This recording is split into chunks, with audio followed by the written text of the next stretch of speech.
wanita serta menumbuhkan lagi nilai kekeluargaan, kemasyarakatan, keimanan dalam kehidupan harian. Tanpa melengahkan asa, mari kita memulakan majlis ini dengan bacaan doa. Dipersilakan Ustaz.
நிகழ்ச்சி அல்ல.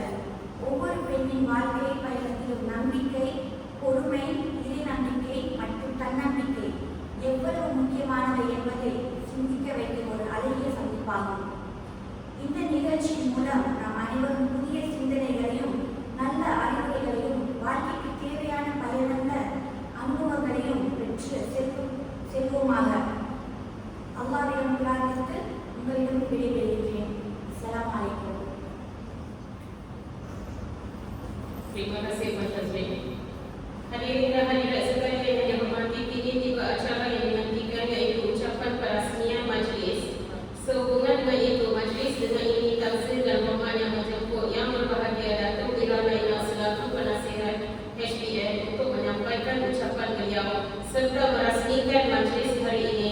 Umar Sejani, Pendeli Parik, dipersilakan. Assalamualaikum warahmatullahi wabarakatuh.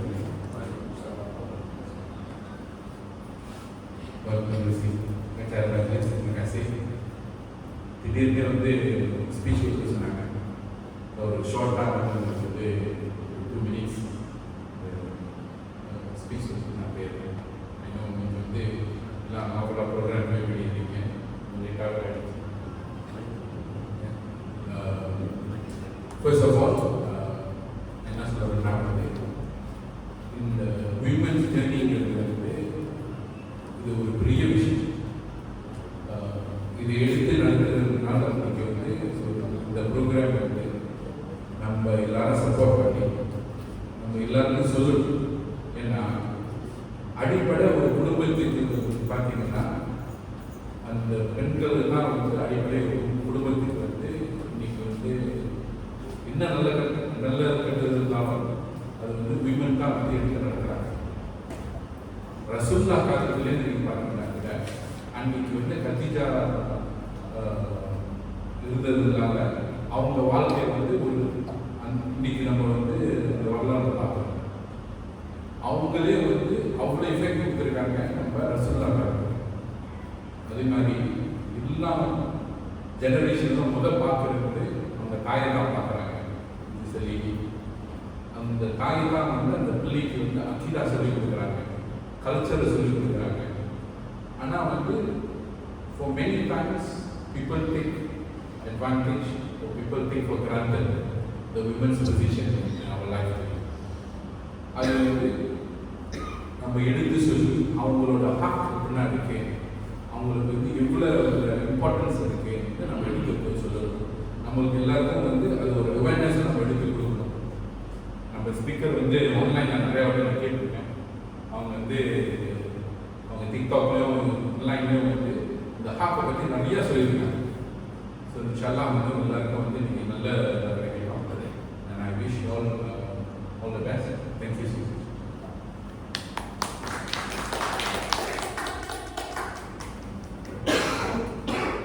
Majlis merakamkan sedikit penghargaan dan ucapan terima kasih kepada Yang Berbahagia Datuk Irana Muhammad.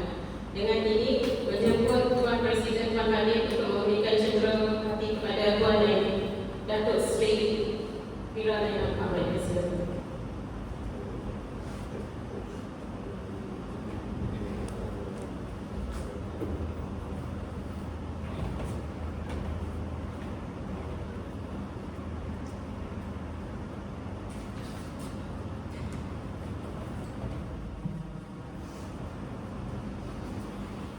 Terima kasih Tuan Halim. Seterusnya, tiba masa untuk kita mendengar ceramah daripada Puan Faridah Begum Abdul Rahman. Mana laki, dipersilakan Puan. Assalamualaikum warahmatullahi wabarakatuh. Kau boleh tadi கேட்கறதுனால மைக்கோட பேசணுமா இல்லை mic இல்லாமல் பேச முடியுமா அப்படின்னு கொஞ்சம் யோசிக்கிறேன். Mic இல்லைன்னா உன்னால விளக்குமா? இல்லை மைக்கோட ஒன்றும் நல்லா இருக்கா?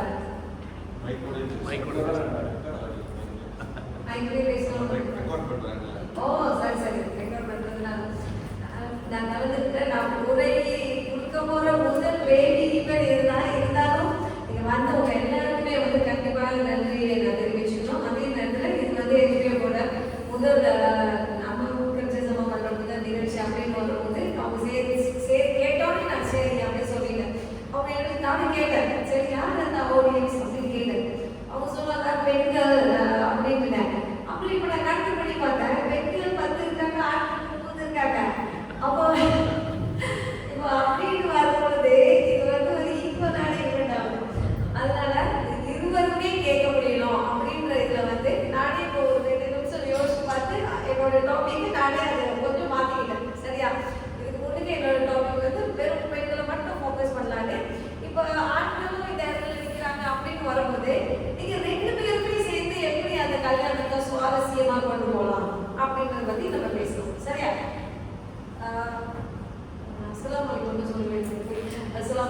warahmatullahi wabarakatuh. என் பெயர் ஃபரிதா பேகம் அப்துல் ரஹ்மான். தத்துவம் சொல்ற மாதிரி அடிக்கடி டிக்டாக்ல அதெல்லாம் வரதில்லை. என்னைக்காவது ஒரு நாளைக்கு வரேன். கண்டிப்பாக என்னால் இந்த சமூகத்துக்கு என்ன கொடுக்க முடியும் அப்படின்றத வந்து நம்ம கொடுத்து கொண்டே இருக்கிறோம். எந்த அளவில் கொடுக்குறோம் அப்படின்றது வந்து வித்தியாசம்.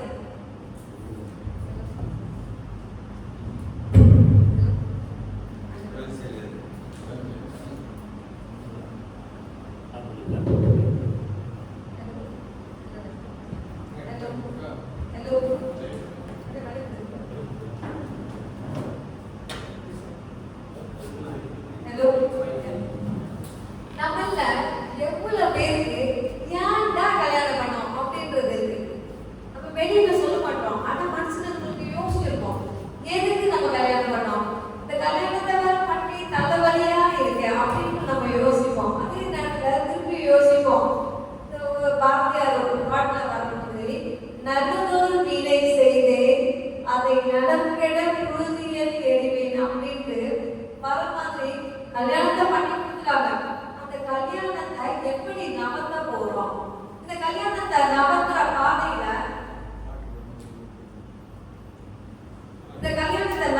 இந்த பாதையில எவ்வளவு பாதையில நம்ம சறுக்க போறோம், இந்த சறுக்கல்ல இருந்து நம்மளால மீள முடியுமா அப்படின்றதுதான் எப்போதுமே நம்ம யோசிக்கிறது. எல்லா சறுக்கல்லையுமே நம்மளால எழுந்திருக்க முடியாது. சில சறுக்கல்களில் சறுக்கத்தான் செய்கிறோம். அதனால பல வருஷமாக ஓடுன இந்த கல்யாண வாழ்க்கையை எப்படி மெருகூட்டுறது, எப்படி இன்னும் நம்ம அந்த கல்யாண வாழ்க்கையில இருக்கிறது அப்படின்னு தான் வந்து இப்போடைய சேலஞ்ச். நம்ம கல்யாணம் பண்ணி ஒரு வருஷத்துல இருக்கிறவங்களோட விஷயத்தை நம்ம பேசல.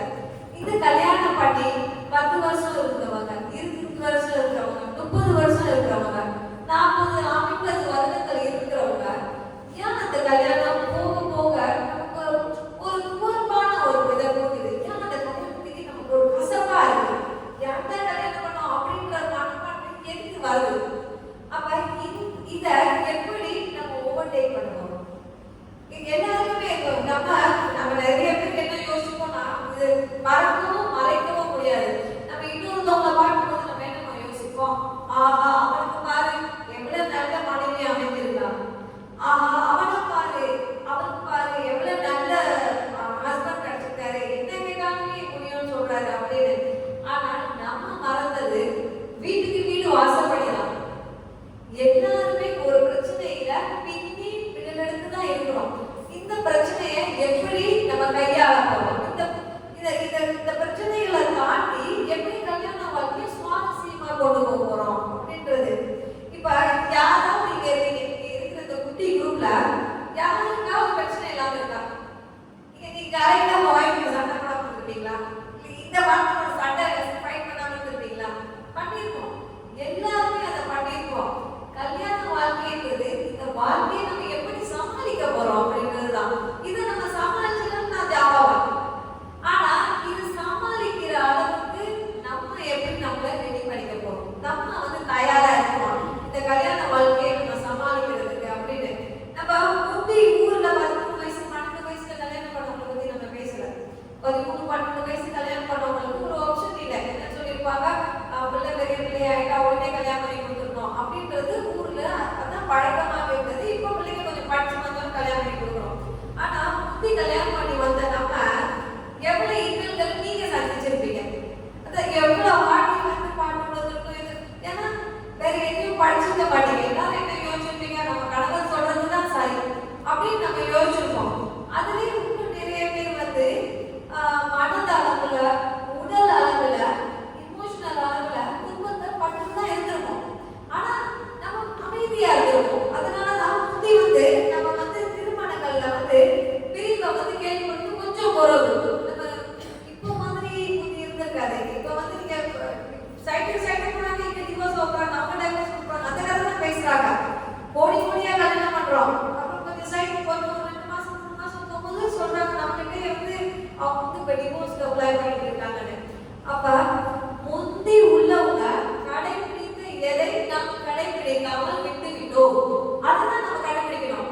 நம்ம வந்து முந்தி உள்ளவங்க எல்லாத்தையும் என்ஜாய் பண்ணிட்டாங்க நம்ம சொல்றதுக்கு வேலை. முந்தி என்ன ஒரு மனப்பான்மை அவங்கள்ட்ட இருந்தது, ஏன்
அப்படின்னு நம்மகிட்ட சொல்லுவாங்க.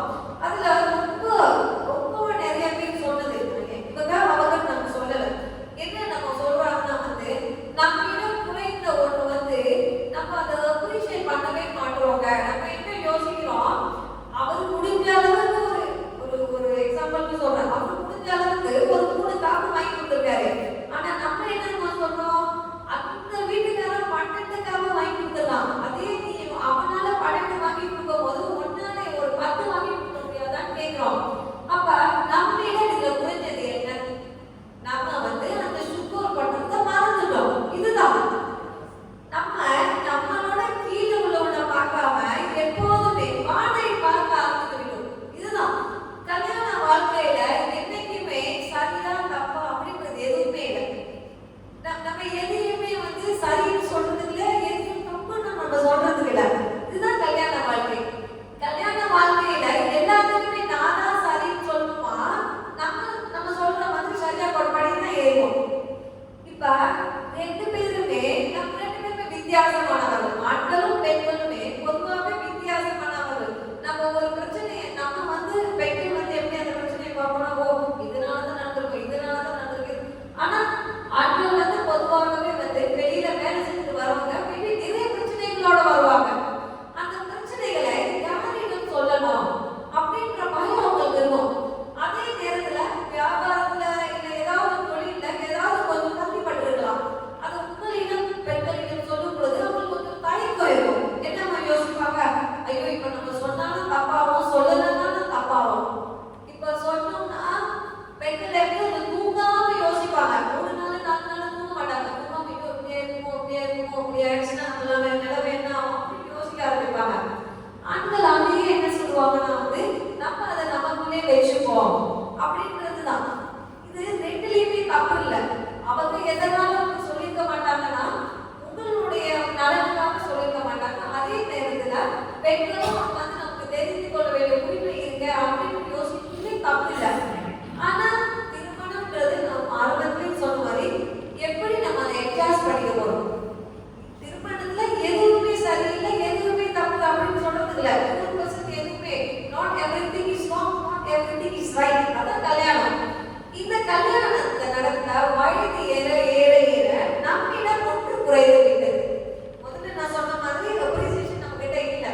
நம்ம கிட்ட என்ன இல்லைன்னா அந்த நம்ம யோசிக்கல, இதை பார்க்கறதுக்கு எவ்வளவு கஷ்டப்பட்டிருப்பாங்க அப்படின்னு நம்ம யோசிச்சிருக்காம இதை விட இன்னும் பெருசா நீ வாங்கிக்கலாங்க அப்படின்றது இப்ப நம்ம இடத்துல கொஞ்சம் தலை தூக்கி தான் இருக்கு. இல்லைன்னு நம்ம சொல்ல முடியாது.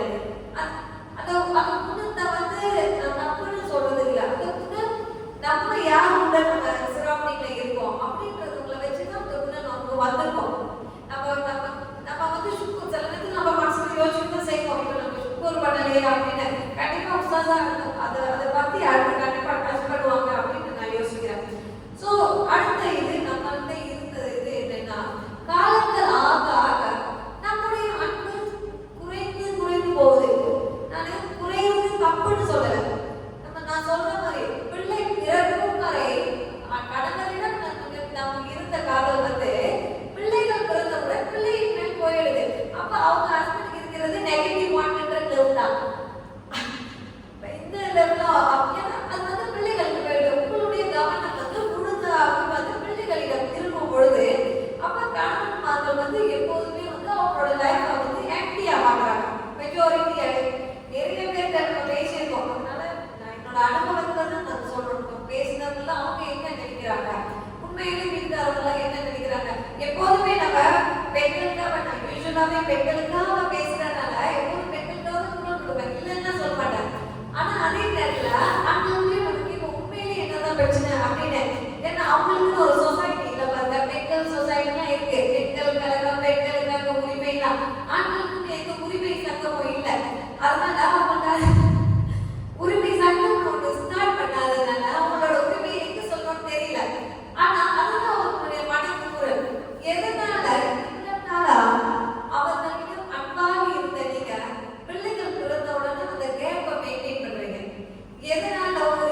பார்த்தீங்கன்னா எல்லாரும் பெரிய ஆளுங்க நம்ம பெருசா பேசுவோம். ஓகே, அப்ப நிறைய இடங்களில் நிறைய பிரச்சனைகளை கொண்டு வருவது இதுதான். ஏன்னா அவங்களும் வந்து அந்த நேரத்துல தான் பேசுறதுக்கு ரெடியா இருப்பாங்க, நீங்க ஒரு இடத்துல தூக்கி இருப்பீங்க. அப்ப அப்படின்னு வரும்போது அந்த பேச்சு வார்த்தைக்கு அங்க இடம் இல்லாமல் போய்விடுகிறது. அப்ப அந்த பேச்சு வார்த்தைக்கு இது இல்லாம அவங்க என்ன யோசிக்க ஆரம்பிச்சுவாங்க, சரி நம்ம பேசுறதுக்காகவே ஒரு உள்ளாலியா பிடிப்போம் அப்படின்னு. இதுல இருந்துதான் பிரச்சனைகளுக்கு வந்து நம்ம ஒரு கோமா போட்டுருவோம். ஸ்டோப்பா அவங்களுடைய பிரச்சனைக்கு நம்ம ஒரு கோமா வைக்கப்பட்டிருக்கோம். அவர்கள் வந்து அவர்களுக்கு யாராவது வந்து ஒருத்தவங்க வந்து கம்பெனி கொடுப்பாங்க, பேசுறதுக்கு கம்பெனி கொடுப்பாங்க, இந்த தனிப்படைகளுக்கு கம்பெனி கொடுப்பாங்க அப்படின்றது. திருமண வாழ்க்கைன்றது எப்போதுமே சுவாரஸ்யமா இருக்கணும் அப்படின்னா இருவரும் முதல் பேசிக்கொள்ள வேண்டும். அதுதான் முக்கியம். அது எந்த ஒரு உறவாக இருந்தாலும் அதோட கீ வந்து கம்யூனிகேஷன் தான். நீங்கள் பேச வேண்டும். ஒரு பிரச்சனையா அந்த பிரச்சனையை நேருக்கு நேராக பேசுங்க. அதே நேரத்துல ஒரு பிரச்சனையை கேட்க நம்ம வந்து மனதளவில் ரெடியா இருக்கணும். நம்ம எடுத்தோம் யோகா சொல்லினாலே அப்படி சொல்லி இது பண்றது இல்லை. அதே நேரத்தில் நமது பெண்களிடம் இருக்கிற ஒரு பெரிய பிரச்சனை வந்து கோபம். நிறைய இடங்களில் வந்து என்னை சொல்லிட்டாங்க, ரொம்ப கோபப்படுறாங்க. அன்னைக்கு ஒரு இதுல நின்றுட்டு இருக்கேன், அவங்க வீட்டுல நடந்து போறாரு, அவங்க கூப்பிடாரு ஓய் ஓய் அப்படின்னு கூப்பிடுறேன். அப்ப அப்படின்னு வரும்போது கணவரை வந்து நம்ம எப்படி கூப்பிட போகிறோம், அவங்களை எப்படி வந்து நமக்கு தெரிஞ்சிருக்காங்க, நமது கணவர் தான், வேற யாரும் இல்லை அப்படின்னு வரும்போது அவர்களுக்கு தக்க மரியாதையை நம்ம கொடுக்கிறோமா? இப்போ ஒரு கல்யாணத்தை ஸ்பைஸா பண்ண போறோம் அப்படின்னு வரும்போது எந்த விதத்தையும் நம்ம பார்க்கதான் செய்யணும். சில திருமணங்கள் சந்தோஷமான திருமணங்கள் நிறைய நடந்து கொண்டிருக்கின்றன. அதே நேரத்தில் நான் வந்து கொடூரமான திருமணங்களும் நடக்குது அப்படின்றது இல்லைன்னு சொல்லல. எவ்வளோ பெண்கள் வந்து கொடுமையான திருமண வாழ்க்கையில் இருந்து இப்ப தனித்து வாழ்கிறார்கள். நம்ம திருமணத்தில் வாழ்கிறோமா, திருமணம் இல்லாம வாழ்கிறோமா அப்படின்றது முக்கியம் இல்லை. எது முக்கியம்னா நம்ம சந்தோஷமா வாழ்கிறோமா, நம்ம எப்பொழுதுமே கேட்டுக்கொள்ள வேண்டும். நீங்க சந்தோஷமா இருக்கீங்களா அப்படின்றதுதான். நீங்க சந்தோஷமா இருக்கீங்களா, உங்க வீட்டுக்காரர் உங்களை சந்தோஷமா வச்சிருக்காரா, அதான் வந்து எப்போதுமே இருக்க வேண்டியது. அப்ப இந்த கல்யாண இதுல நம்ம இது எல்லாமே நம்ம பார்க்கணும். முதல்ல நான் உங்களுக்கு சொன்ன மாதிரி இருவரும் முதலில் பேசுங்க. எந்த பிரச்சனையா இருந்தாலும் அதை பத்தி பேசுங்க. பிள்ளைகளோட பிரச்சனைக்கு மட்டும் பேசக்கூடாது, உங்களுடைய இருவருடைய பிரச்சனையை பேசுங்க. அப்ப அதே நேரத்தில் எந்தெந்த டைம்லாம் உங்களுக்கு டைம் கிடைக்குது, நீங்க சொல்றீங்க உங்க பிள்ளைங்க எல்லாரும் ஸ்கூல் போயிட்டாங்க, கொஞ்சம் டைம் இருக்குது, கணவர்களும் நீங்க இருக்கிறதுனால உங்களுடைய மனைவிகளை எப்படி திருமண பிள்ளைகள் பிறப்பதற்கு முன்பு இல்ல உங்க வாய்ப்புகளுக்கு டேக்கல் பண்றவங்களுக்கு ஒரு குட்டி குட்டி டேட்டு கூட்டி போடுங்க. தனியா 2 பேரும் சாப்பிட போயிருப்பீங்க, தனியா 2 பேரும் வெளியே போயிருப்பீங்க. இப்போ இன்னும் குறைஞ்சு போல வயசாயிருந்தா அவங்க கூட்டிட்டு போங்க. 60 வயசுல டேட் பண்ணக்கூடாது கேட்டு ரூல்ஸ் இல்ல. அப்ப இந்த சிறு சிறிய இது அது கேட்கும்போது கொஞ்சம் இதாதான் என்ன 60 வயசு தாத்தா பண்ணி டேட்டிங் போறாங்க, ஒண்ணுமே தப்பு இல்ல. நம்முடைய சமுதாயம் வந்து கொஞ்சம் மாறுபட வேண்டும். நம்ம பாருங்க சீனத்துல எவ்வளவு பேர் 60 வயசுல வந்து கை பிடிச்சிட்டு போறாங்க. நம்ம உங்களை கை பிடிக்க சொல்லுங்க, கை பிடிக்க சொல்றாங்க அப்படின்னு சொல்றீங்க. அப்ப எதுவுமே தப்பு இல்லை. நம்ம அழகான உறவுல இருக்கும்போது உங்களுடைய கணவருடைய கை பிடிக்கிறது எதுவுமே தப்பு இல்லை. அதே மாதிரி கணவர் பார்த்தாலே நீங்களும் ஒரு 7-8 கணவர் பார்த்து இருக்கீங்க. அப்ப நீங்க என்ன செய்யுங்க, வீட்டுல போனா உங்க மனைவியோட கை பிடிச்சு கூட்டிட்டு போங்க. அப்ப நம்ம எதை பத்தி பேசணும், கல்யாண வாழ்க்கை. எல்லாரோட கல்யாண வாழ்க்கையுமே வந்து கொஞ்சம் வருஷத்துக்கு அப்புறம் இப்படிதான் போகும். கல்யாண வாழ்க்கைன்றது அப்படிதான், முதல்ல ஒரு ஏறும். ஏன்னா ஆரம்ப காலமா இல்லையா, கல்யாணத்தோட ஆரம்ப காலம் கொஞ்சம் தூக்கலா இருக்குமா இல்லையா, கல்யாணம் அப்படி ஏறும். ஒரு சில வருஷங்களுக்கு அப்புறம் நம்மளுடைய கல்யாண வாழ்க்கை ஸ்டேட்டிக் ஆகும். அப்படின்னா சரி இருந்தா என்ன, வீட்டுக்கு வழியா வீட்டுக்கு வந்தா என்ன, வந்தா என்ன அப்படின்ற ஒரு நிலைமை வந்துடும். அப்ப அப்படி ஒரு இதை வந்து ரொம்ப காலத்துக்கு தாக்கு பிடிக்க முடியாது. கொஞ்ச நாளுக்கு தாக்கு பிடிக்கும், அதுக்கப்புறம் நம்ம போய் தோண்டிடும், சரி இப்ப எப்படி சொன்னாலும் வரமாட்டான் அப்படின்னு. அதே நல்ல காலத்துல என்ன சொல்லுவாங்க, இதுகிட்ட ஏற்றி சொல்ல கத்திக்கிட்டே இருக்கும். அப்ப இந்த உறவை எப்படி மாற்ற முடியும், இது எப்படி இம்ப்ரூவைஸ் பண்ண முடியும், அதுதான் இப்போ குரூப் ஷாட் அப்படின்னு நம்ம சொல்றோம். இந்த கல்யாண வாழ்க்கைய எப்படி நம்ம அதை எப்படி ஏற்கலாம், அந்த தரத்தை எப்படி ஏற்கலாம் அப்படின்றது தான் கல்யாண வாழ்க்கை ரொம்ப முக்கியம். இந்த சின்ன வயசுக்காரங்களும் இல்லை, என்னுடைய ஃபோக்கஸ் எப்போதுமே 40 வயசுக்கு மேல உள்ளவங்க எப்படி இந்த கல்யாண வாழ்க்கைய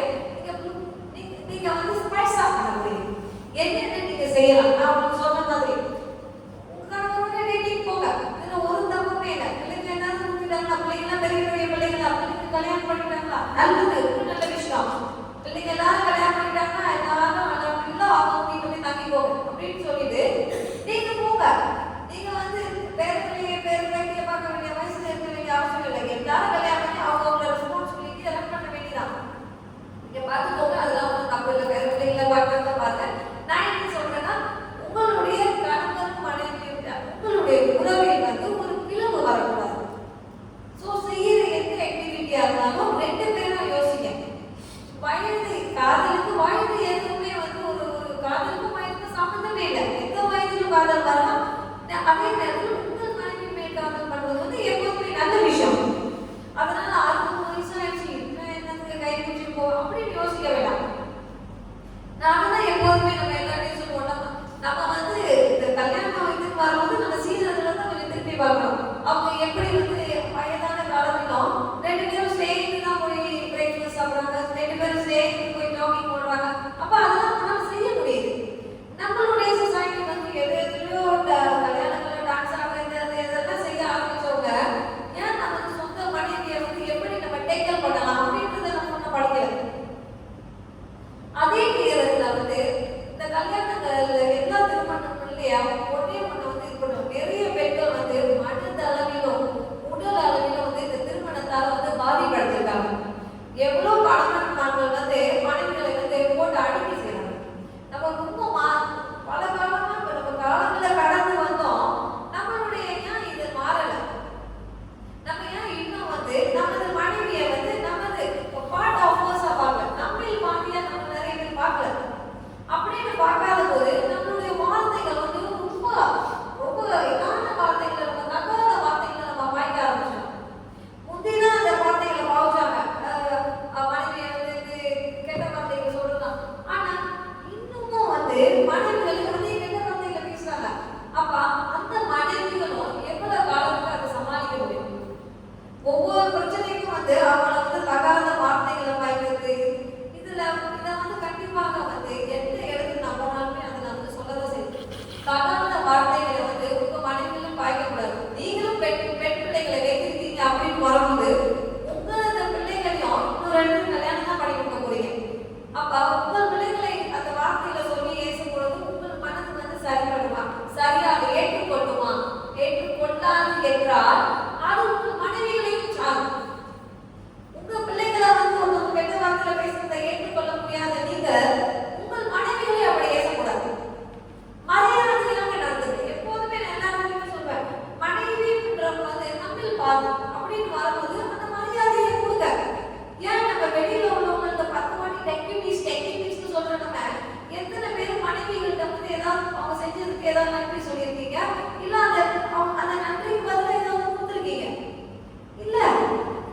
நம்ம உண்மையா சொல்லணும்னா நம்ம இந்தியன் முஸ்லிம் ஆட்கள் வந்து ரொமான்டிக்கே இல்லாதது அப்படின்னு நானே சொல்ல வேண்டிய அவசியத்துல தான் இருக்கிறோம். அப்படின்னு வரும்போது எதுலையுமே வந்து ரொமான்டிக் இல்ல. அப்ப அப்படின்னு வரும்போது எவ்வளவு காலத்துக்கு நீங்களே இருக்கீங்க? நீங்க உங்க வாய்ப்பு பூ வாங்கி கொடுத்தீங்களா? இந்த வரைக்கும் ஆரம்பத்தில் வாங்கி கொடுத்தாங்க.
கல்யாண வாழ்க்கைன்றது நம்ம மன்னிக்கிறத பத்தி தான். ஓகே, ஒரு சில சமயத்துல இன்னொருத்தவங்க மறந்துருப்பாங்க.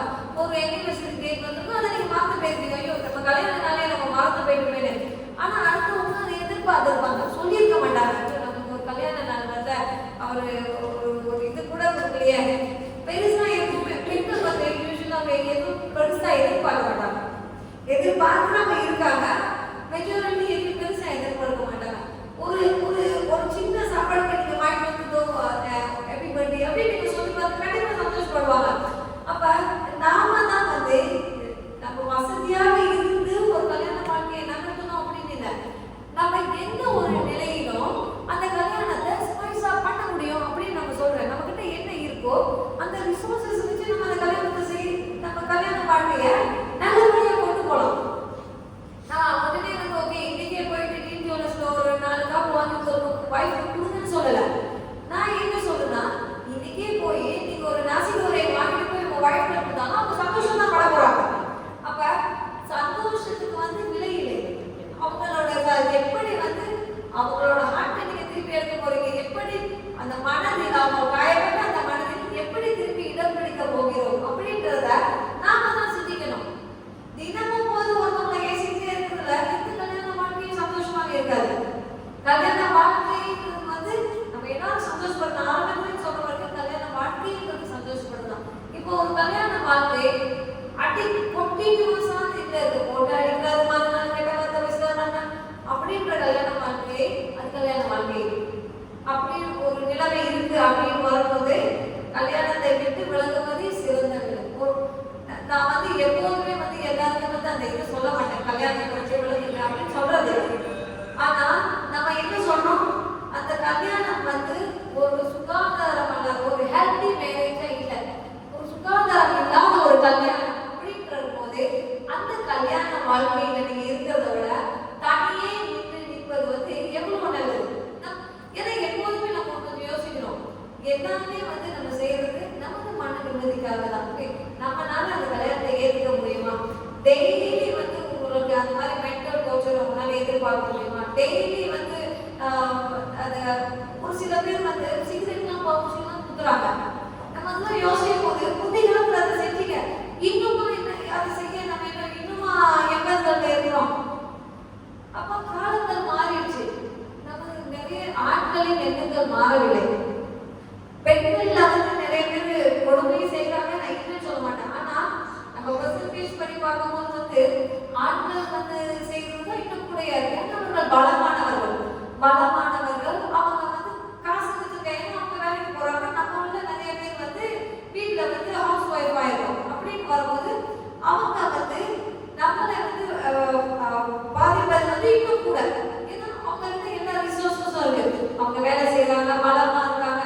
திரும்பி இப்போ ஒரு பெண்ணால திரும்பி மறுபடி அடிக்க முடியாது, அது அவங்களுக்கு தெரியும். ஓகே இப்போ அடிச்சாலும் எங்க போக முடியும், ஊருக்கா ஓடி போக முடியும், இங்கதான் நிற்க முடியும் அப்படின்ற ஒரு தினம் இருக்கு, வேற ஒண்ணுமே இல்லை.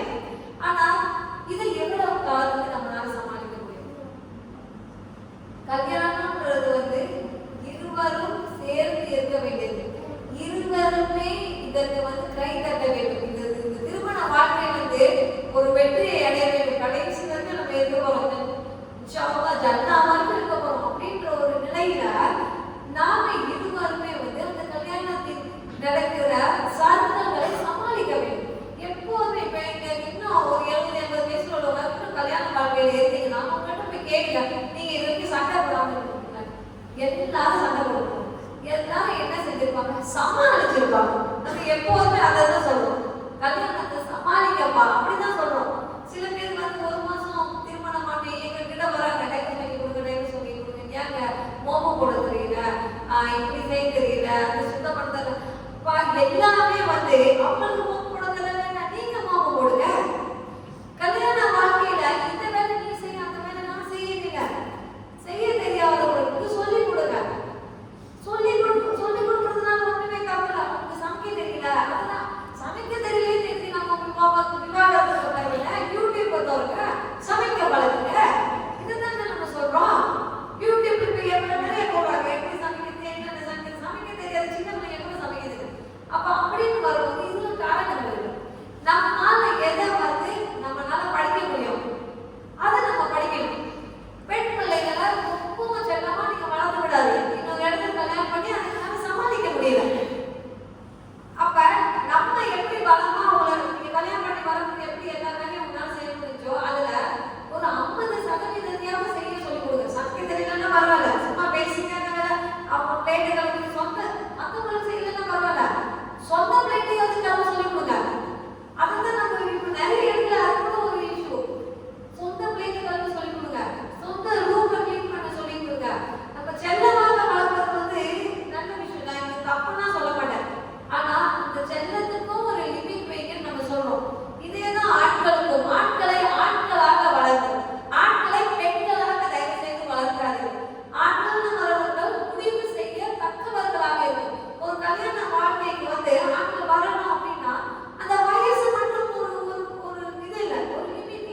பான்மையை கடைபிடித்தார்கள்.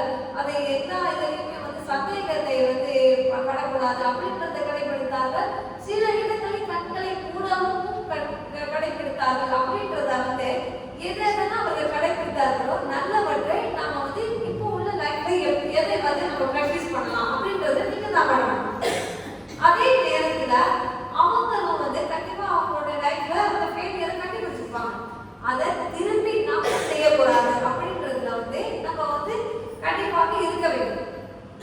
அப்ப கல்யாண வாழ்க்கையை நம்ம எப்படி ஒரு மெருகேற்றுறது அப்படின்னு நம்ம யோசிச்சோம்னா இதுதான் கொஞ்சம் கூட பேசுறதுதான். ஆனா ஒண்ணே இப்போ கேட்க மாட்டேன் எந்திரிக்கிறது காலை அஞ்சா மதியம்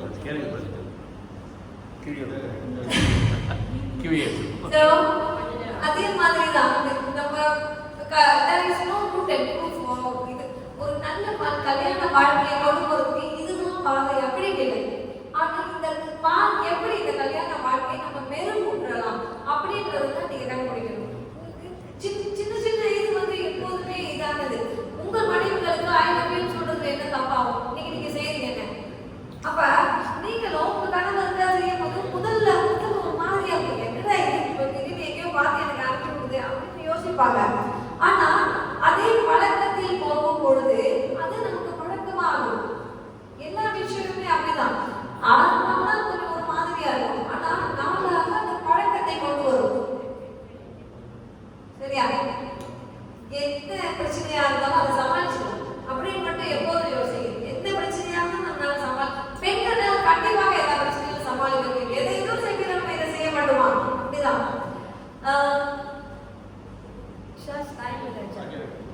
ஓகே, நீங்க ஏதாவது கேள்வி பதில் இருந்தால் நீங்க எழுதிக்கலாம். நானே பதில் சொல்ல முடிந்த கேள்விகளாக கேள்வி முதல்ல சொன்னீங்க 5 மணிக்கு எந்திரிக்கிற ஆண்களா சொன்னீங்க. காலையா இருந்தா மதியம் வைக்குமா? அதுதான் இப்போ இந்த ஜெனரேஷனோட பிரச்சனை என்னன்னா முந்தி உள்ள ஜெனரேஷன் நல்லா முளைச்சி சம்பாதிச்சுட்டாங்க. இப்போ உள்ள ஜெனரேஷன் அந்த சம்பாதிச்சதை முடிக்கிற ஜெனரேஷன். அதனால என்ன செய்யறாங்கன்னா ஆஃப்டர்நூன் ஈவினிங் 5 மணிக்கு எந்திரிக்கிறாங்க. மதியம் 5 மணிக்கு தான் எந்திரிச்சு, ஏன்னா அப்பதான் அப்பா அம்மா சம்பாதிச்சுட்டாங்க இல்லையா? இங்க என்னதுக்கு சம்பாதிக்க? ஆனா அவங்க கல்யாணம் பண்ணாம இருந்தா அது வேற. இப்ப கல்யாணம் பண்ணி அவங்களுக்கு ஒரு குடும்பம் வந்துருச்சா இல்லையா? அப்ப அதுதான் நான் சொல்றேன், ஆண்களாக வளர்ந்து நீங்க எப்படி பாடுபட்டு வந்தீங்களோ அதே மாதிரி உங்க பிள்ளைகளை கொண்டு போங்க. அதுதான் நம்மளோட ஜெனரேஷனோட ஃபியூச்சர். நம்மளுடைய எதிர்காலத்துல இதுதான் நம்மளுடைய எதிர்பார்ப்பு. நீங்க வளர்ந்த மாதிரி உங்கள் பிள்ளைகளை வளர்ங்க அப்படின்னு சொல்றோம். வேற ஏதாவது கேட்டீங்கன்னா Assalamualaikum.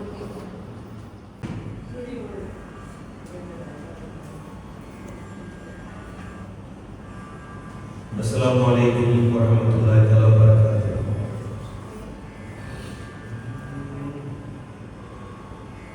கண்ணுக்கு இமை போன்ற பெண்ணே, கண்ணுக்கு இமை போன்ற பெண்ணே, நகக்கண் பார்த்து நீ நடக்க வேண்டும்.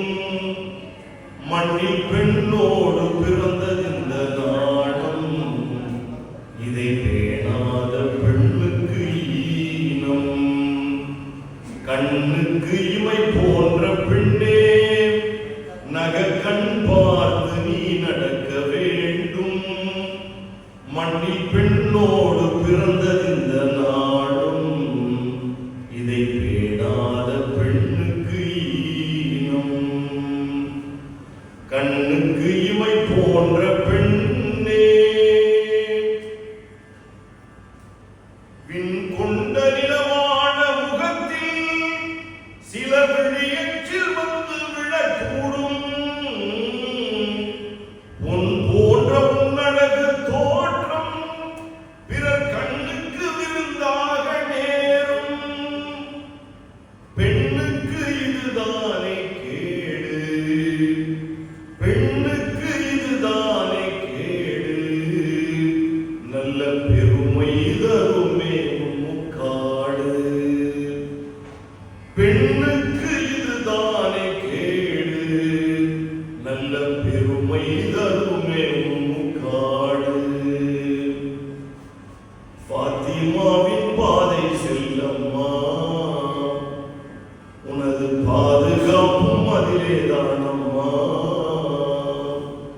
கண்ணுக்கு இமை போன்ற பெண்ணே நகக்கண் பார்த்து நீ நடக்க வேண்டும். மண்ணில் பெண்ணோடு பிறந்தது இந்த நாணம், இதை பேணாத பெண்ணுக்கு ஈனம். கண்ணுக்கு இமை போன்ற பெண்ணே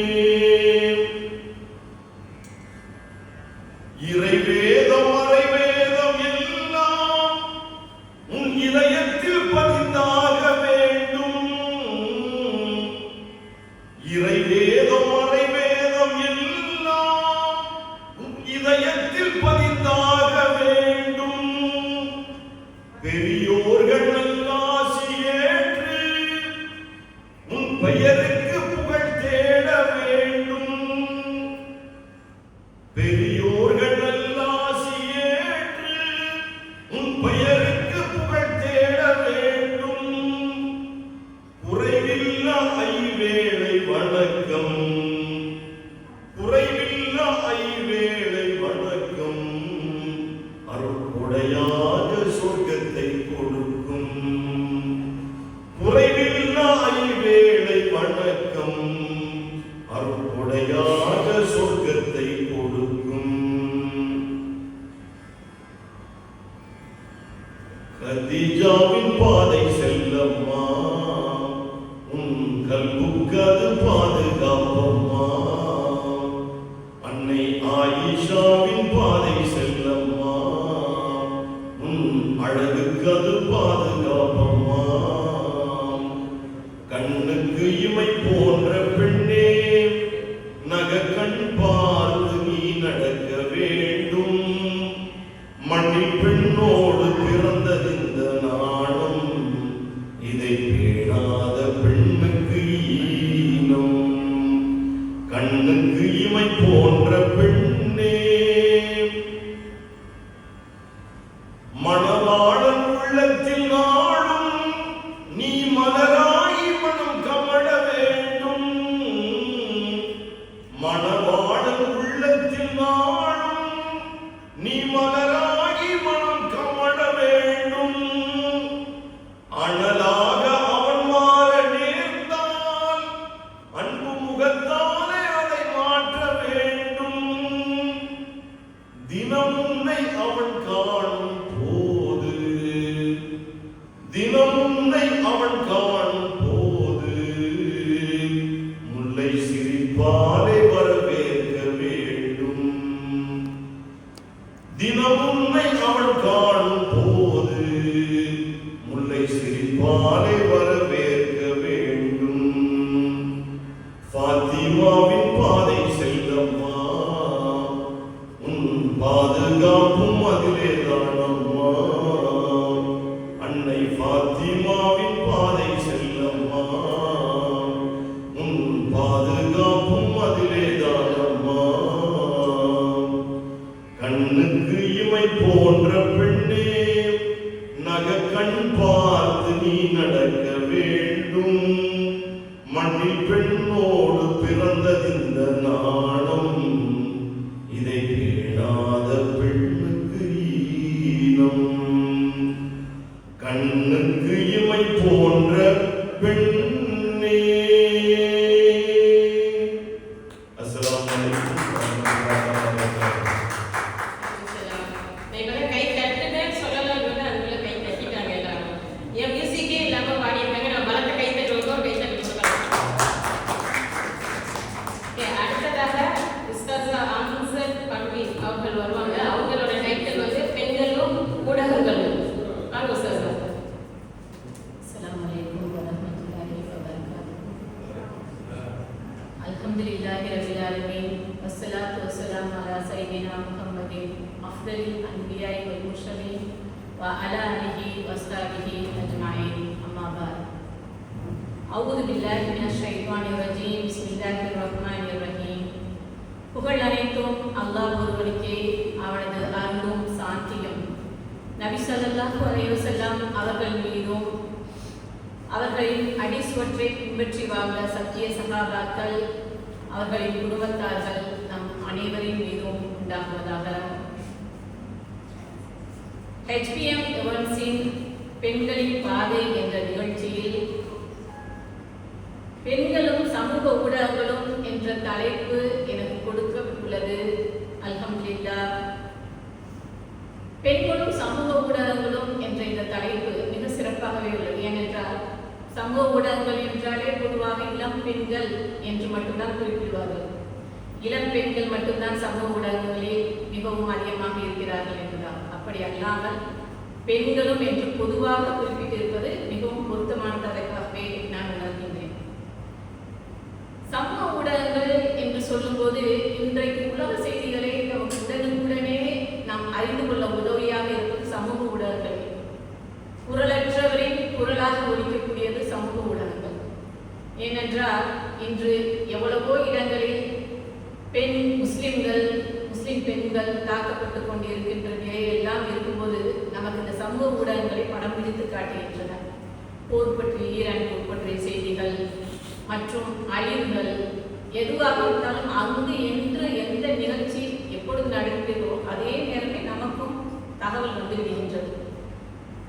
அந்த நிலையில் பார்க்கும்போது சமூக ஊடகங்கள் என்பது நமக்கு கிடைத்த கொடையாகவே நாம் கருதலாம். சமூக ஊடகங்கள் வெளி உலகை மட்டும் படம் பிடித்து காட்டுவதல்ல, நம் வீட்டு விஷயங்களே நமக்கு சமூக ஊடகங்களின் மூலமாக தான் தெரிகின்றது. நம் பிள்ளைகளுக்கு இன்று பிறந்த நாளா இல்லையா, அவர்கள் என்ன உடை பிடித்திருக்கிறார்கள், அவர்களுக்கு என்ன பிடிக்கும் பிடிக்காது, என்ன சாப்பிட்டு கொண்டிருக்கிறார்கள், எங்கு இருக்கிறார்கள் என்பது நம் வீட்டாளர்கள், நம் வீட்டு பிள்ளைகளிலிருந்து நம் மனைவி கணவர் வரைக்கும் அவர்கள் போடும் அப்டேட்டின் மூலமாக தான் நாமே அறிந்து கொள்கின்றோம். நம் வீட்டின் நிலையே நமக்கு இந்த சமூக ஊடகங்கள் தான் காட்டி தருகின்றன. எனவே மனித வாழ்வில் சமூக ஊடகங்கள் என்பது ஒரு பிரிக்க முடியாத சக்தியாக மாறியிருக்கின்றது. எந்த அளவிற்கு என்றால் கணவனுக்கு மனைவி நேரடியாக வாழ்த்து சொல்வதை கூட மனைவி விரும்புவதில்லை. தன்னுடைய ஃபேஸ்புக் பக்கத்தில் அல்லது ட்விட்டரில் அல்லது இன்ஸ்டாகிராமில் தனக்கு லைக் போட வேண்டும், தன்னுடைய பிறந்த நாளுக்கு அதன் மூலமாக வாழ்த்து சொல்ல வேண்டும் என்பதே இன்று இரு தரப்பினருக்கும் அல்லது குழந்தைகளுக்குமான விருப்பமாகவே இருக்கின்றது. இதற்கு ஒரு சிறந்த ஒரு கதையாக கூட நாம் சொல்லலாம், ஒரு கற்பனை கதை. அலாவுதீனின் அற்புத விளக்கு ஒன்று கீழே கிடந்தது. அதை ஒரு பெண்மணி எடுத்து அதை உடைத்து பார்த்தால் உடனே அந்த ஜின் வெளியே வந்தது. வெளியே அந்த ஜின் கேட்டது, உனக்கு என்ன வேண்டும் சொல், நான் எதுவென்றாலும் செய்கின்றேன். அந்த பெண் சொன்னால், என்னுடைய கணவர் மேல் நான் அன்பு அதிகமாக வைத்திருக்கின்றேன், ஆனால் என் கணவர் என் மேல் அன்பு வைத்திருக்கின்றாரா என்பது எனக்கு சந்தேகமாக இருக்கிறது. எனவே எனக்கு ஒரு 5 விஷயங்களில் என் கணவர் எனக்கு அன்பாக இருக்கும்படியாக எனக்கு செய்ய வேண்டும் என்று சொல்லுங்கள், நீங்கள் என்ன சொன்னாலும் அது மாதிரியே நான் செய்து தருகிறேன் என்று சொன்னது அது ஜின். எனக்காக உணவு கொடுக்க வேண்டும், என்னை அப்படி கவனித்துக் கொள்ள வேண்டும், என் உடலில் சிறதாக ஒரு கீறல் ஏற்பட்டால் கூட அவர் துடித்து விட வேண்டும், அப்படி ஒரு அன்பு அவர் என் மேல் காட்ட வேண்டும். காலையில் எழுந்தவுடன் என் முகத்தில் தான் முழிக்க வேண்டும், விழித்து மறுபடியும் தூங்க செல்லும் போதும் என் முகத்தில் பார்த்த பின்னாடி தான் அவர் தூங்கவும் செல்ல வேண்டும். அந்த அளவுக்கு என் மேல் அன்பு கொள்ள வேண்டும் என்றார். அவரை பற்றியே நான் அனைத்து விஷயங்களையும் நான் அறிந்தவளாக இருக்க வேண்டும். அவர் என்ன செய்கின்றார், அவர் மனதில் என்ன நினைக்கின்றார் என்பது அத்தனையும் எனக்கு தெரிந்ததாக இருக்க வேண்டும் என்று கேட்டுக்கொண்டது அந்த பெண்மணி. உடனே அந்த ஜென் அப்படியே செய்கிறேன் என்று இந்த பெண்மணியை ஒரு செல்போனாக மாற்றிவிட்டது. இந்த செல்போன் கேட்டது, என்ன என்னை செல்போனாக மாற்றி விட்டாயே, நான் என் கணவருடனே இருக்க வேண்டும் என்று கேட்டனே, நீ என்னை போய் செல்போனாக மாற்றி விட்டாயே, இந்த ஆண்ட்ராய்டு போனாக என்னை மாற்றி விட்டாயே என்று கேட்டது. அதுக்கு அந்த பெண்மணியிடம் அந்த ஜின் சொன்னது, உன் கணவர் உன்னை எப்பொழுதுமே தூக்கி செல்வார், உனக்கு பசி என்று வேட்டை குறைவதற்கு முன்னாகவே உனக்கு உணவு கொடுத்து விடுவார், ஒரு சிறிய கீறல் ஏற்பட்டால் கூட குறைத்து விடுவார், உன்னைத்தான் கண் விழித்தோனின் கையில் எடுத்து பார்ப்பார், திருப்பி தூங்க செல்லும் போதும் நீ எப்படி இருக்கிறாய், உன்னிடம் என்ன விஷயங்கள் இருக்கிறது என்று தெரிந்து கொள்வார். அதே போல செல்போன் ஒரு மனிதனை பற்றி அத்தனை அந்தரங்கங்களையும் அறிந்ததாக இருக்கும். எனவே உன் கணவரை பற்றி அத்தனை அந்தரங்கங்களும் நீ அறிந்தவளாக இருந்து கொள்வாய். நீ விரும்பியதற்கு ஏற்றது செல்போன் தான் என்று அப்படியான நிலையில் தான் இன்றைய சமூகம் வாழ்ந்து கொண்டிருக்கின்றோம். சமூக வலைதளங்களும் நம்முள் அவ்வளவு அதிகமாக ஊடுருவி நம்மள் மேல் ஆதிக்கம் செலுத்தும்படியாக இருக்கின்றது. எனவே சமூக ஊடகங்கள் வரந்தான் என்று பார்த்தாலும் கூட நம்மளுடைய பாசத்தை, கோபத்தை, நட்பின் ஆழத்தை எந்த அளவு நாம் இருக்கின்றது என்று தீர்மானிக்கும் இடத்தில் சமூக ஊடகங்கள் இருக்கின்றது. நாம் ஒருவர் மேல் அன்பாக இருக்கிறோம் என்றால் தினமும் நாம் அவரிடம் தொடர்பு கொண்டே இருக்க வேண்டும். அவர் போடும் அத்தனைக்கும் லைக் போட்டுக் கொண்டிருக்க வேண்டும். என்ன நான் இவ்வளவு ஸ்டேட்டஸ் வைத்திருக்கிறேன், அதற்கு நீங்கள் ஒரு பாராட்டு தெரிவிக்கவில்லையே என்பதை முதல் கொண்டு நம்மளுடைய அன்பை தீர்மானிக்கும் இடத்தில் ஊடகங்கள் இருக்கின்றன.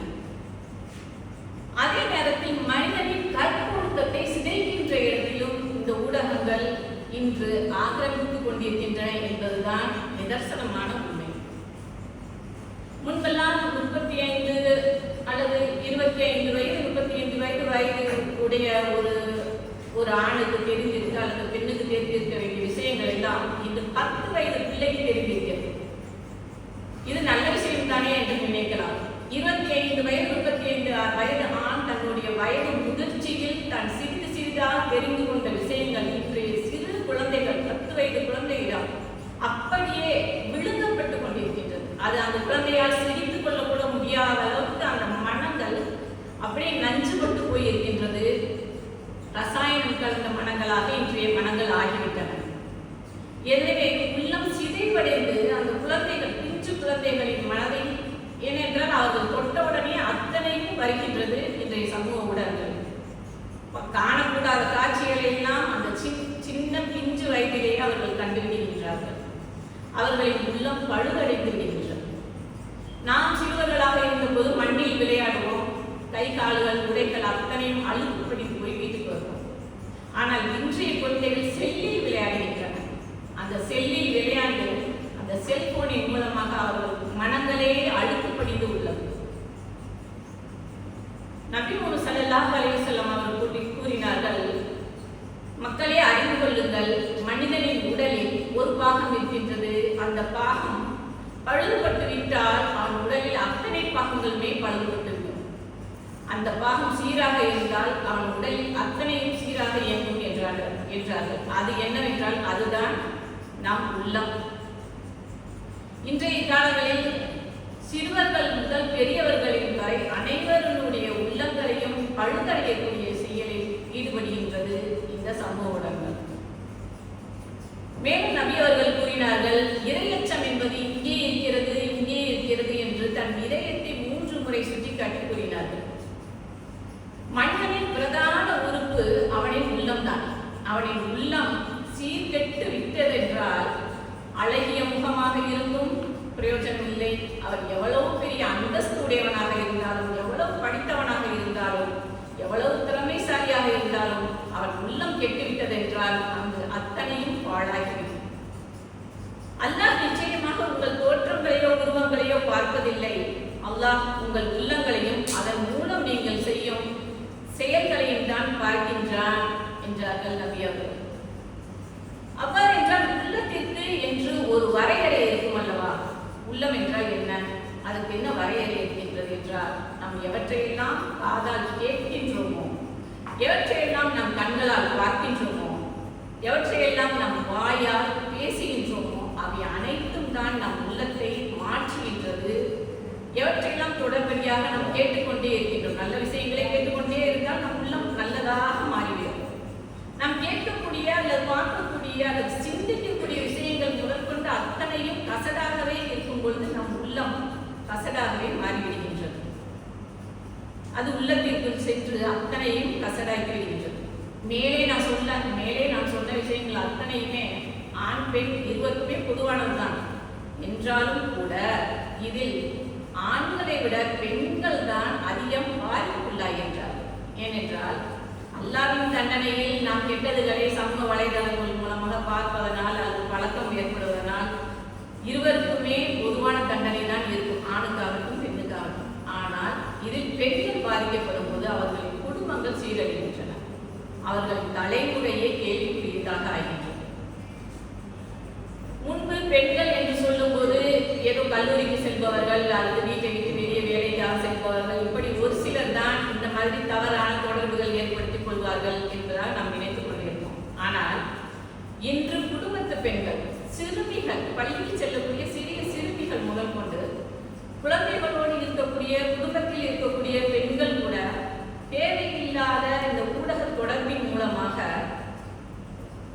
அவர்களையும் சீரழித்து தங்களை சார்ந்து இருக்கக்கூடிய குடும்பத்தவர்களின் நற்பெயர்களையும் சீரழித்து விடுகின்றார். பெண்களாகிய நாம் நம்மை நம் பிள்ளைகளையும் பெண் பிள்ளைகளையும் குறிப்பாக பாதுகாத்து வளர்க்க வேண்டும். ஏனென்றால் நபி முஹம்மது ஸல்லல்லாஹு அலைஹி வஸல்லம் அவர்கள் கூறினார்கள், 2 பெண் பிள்ளைகளை அல்லது 3 பெண் பிள்ளைகளை பெற்று அவர்களை நல்ல முறையில் தீன்படி வளர்த்து அவர்களை ஆளாக்கி நல்ல இடத்தில் திருமணம் செய்து கொடுத்தார்கள் என்றால் அந்த பெற்றோர்களுக்கு அல்லாஹ் கொடுக்கும் அன்பளிப்பு என்ன தெரியுமா? நரக நெருப்பிலிருந்து கேடயங்களாக நம்மை காக்கக்கூடிய கவசங்களாக அந்த பெண் பிள்ளைகள் மறுமை நாளில் வந்து நிற்பார்களாம். அப்படிப்பட்ட நற்பேறு அந்த பெண் பிள்ளைகள் மூலமாக தான் நமக்கு கிடைத்திருக்கின்றது. நம்முடைய பெண் பிள்ளைகளை கவனமாக, மிக கவனமாக நாம் வளர்த்து ஆளாக்க வேண்டும். ஏனென்றால் இன்றைய சமூக ஊடகங்கள் நம் வாழ்க்கையில் பிரிக்க முடியாத ஒரு இடத்தில் உள்ளது. சமூக ஊடகங்களை பயன்படுத்துபவர்கள் அத்தனை பேரும் தவறு செய்கின்றார்கள் என்று கூறவே இயலாது. ஏனென்றால் இன்றைய பல பேருடைய வாழ்வாதாரமே சமூக ஊடகங்களில் இருந்தான் இருக்கின்றது. எத்தனையோ பேர் தொழில் செய்வது சமூக ஊடகங்களின் மூலமாக தான். படிப்பது, தங்களுடைய தொழில்களை அமைத்துக் கொள்கின்றார்கள். படிப்பு சம்பந்தப்பட்ட அத்தனைக்கும் சமூக ஊடகங்களை பயன்படுத்துகிறார்கள். வேலை தேடுவதும் சமூக ஊடகங்களின் மூலமாக தான். எனவே இது உலக சம்பந்தப்பட்ட படிப்புகள் மட்டுமல்லாமல் தஜ்வீத், ஷரியத் சட்டங்கள், குர்ஆன் ஓதுவது, அதை பிழையில்லாமல் ஓதுவது போன்ற அனைத்திற்கும் மாஷா அல்லாஹ் இன்றைய சமூக ஊடகங்கள் பெரிதும் உதவியாக இருக்கின்றன.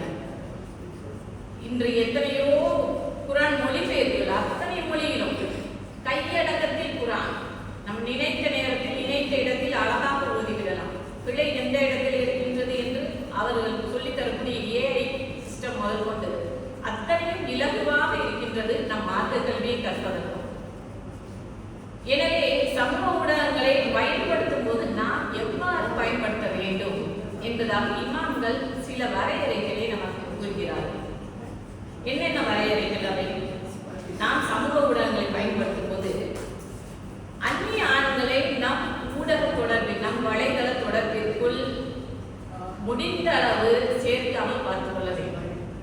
ஆண் நண்பர்களை முடிந்த அளவு தவிர்க்க வேண்டும். அப்படியும் இல்லை, நான் தொழில் செய்து கொண்டிருக்கின்றேன், ஆன்லைன் மூலமாக என்னுடைய வர்த்தகம் நடைபெற்றுக் கொண்டிருக்கிறது என்று கூறினார். அப்படிப்பட்ட சூழ்நிலையில் ஒரு அந்நிய ஆண் நம்முடைய வலைதளத்திற்குள் வருகிறார் என்றால் தேவையற்ற பேச்சுக்களை தவிர்க்க வேண்டும். அவர் குடும்ப சம்பந்தமான விஷயங்களை அவர் ஆரம்பித்தாலும் அல்லது நம் குடும்ப சம்பந்தமாக அவரிடம் பேசுவது கூடாது.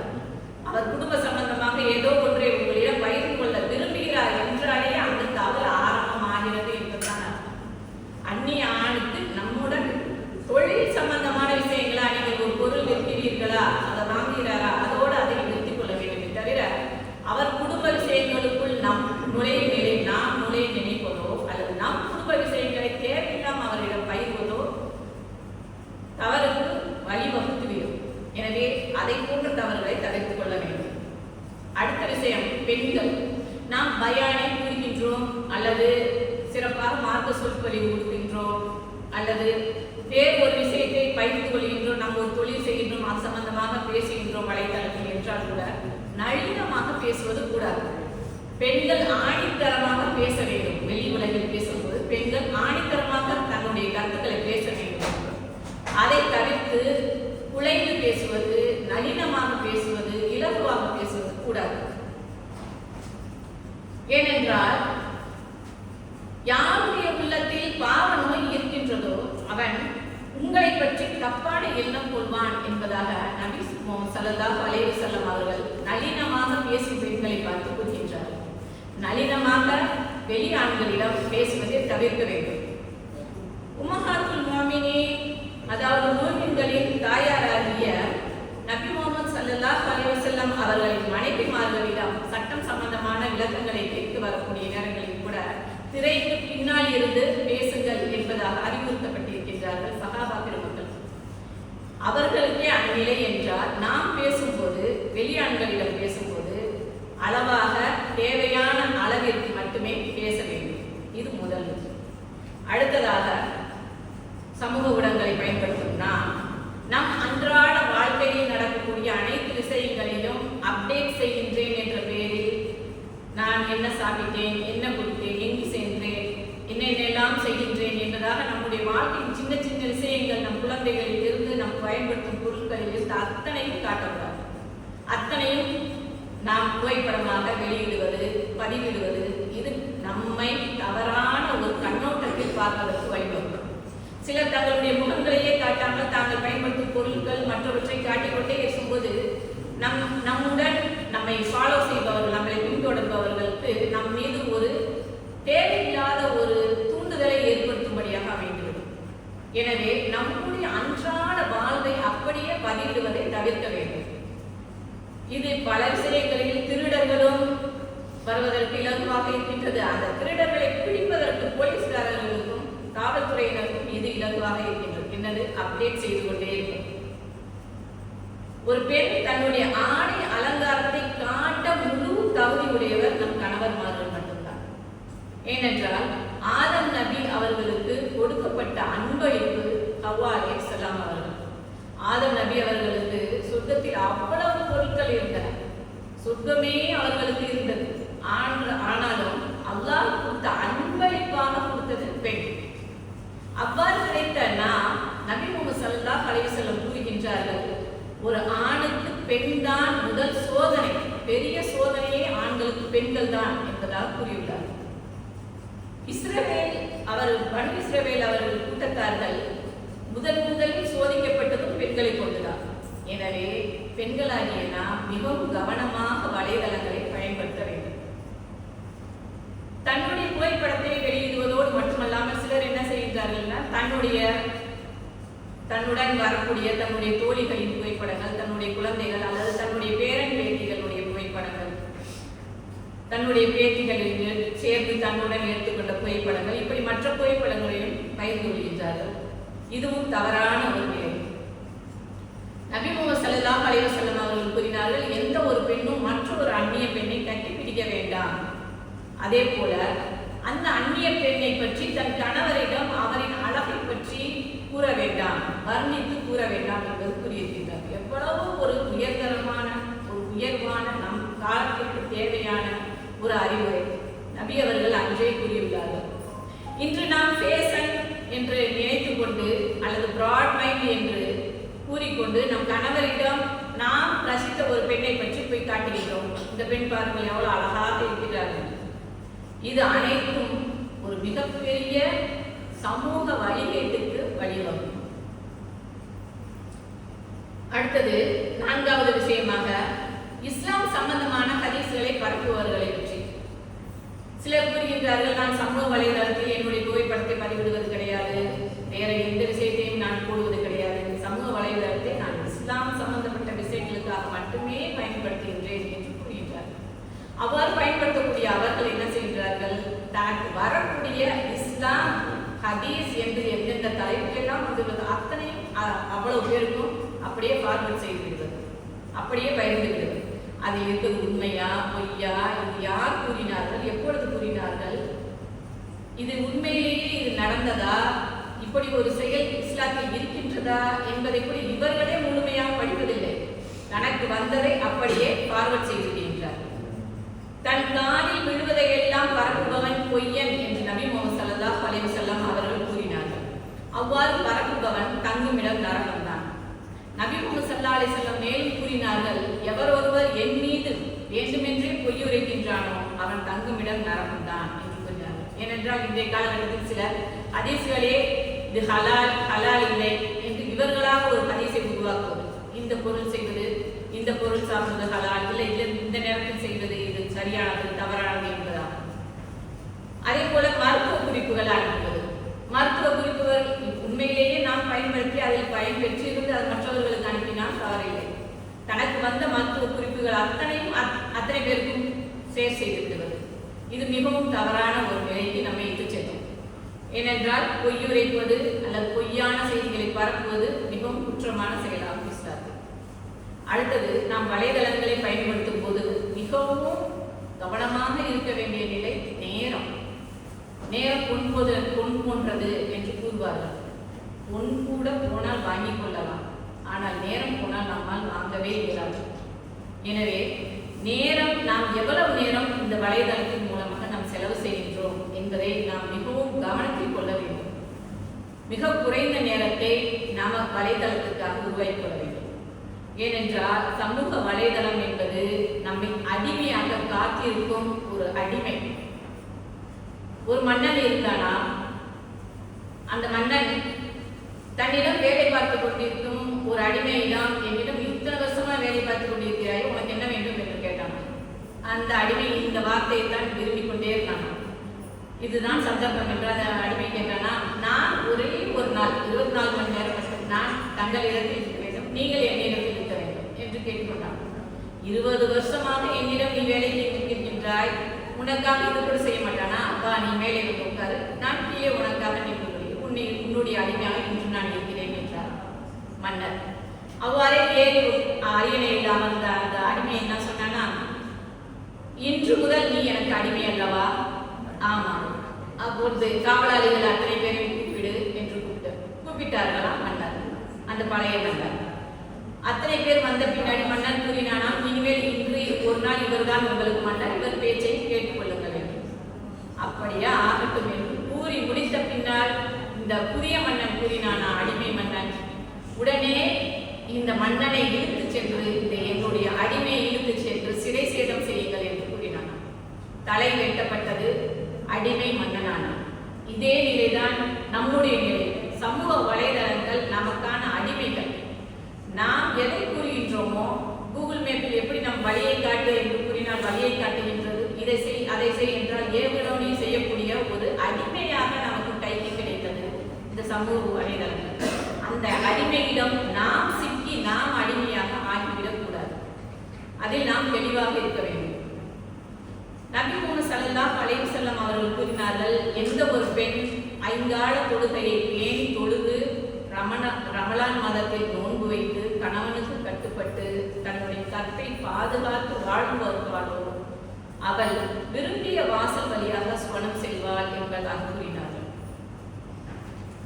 எனவே நாம் நம்முடைய ஆடை அலங்காரங்கள் அனைத்தையும் காட்டுவதற்கு தகுதியானவர்கள் நம் கணவன்மார்கள் என்பதை நாம் நினைத்துக் கொள்ள வேண்டும்.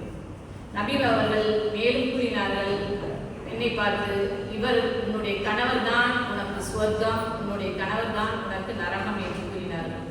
உன்னுடைய கணவரின் விருப்பத்தில், உன் கணவரின் பொருத்தத்தில் தான் உனக்கு இரண்டுமே அமையும்.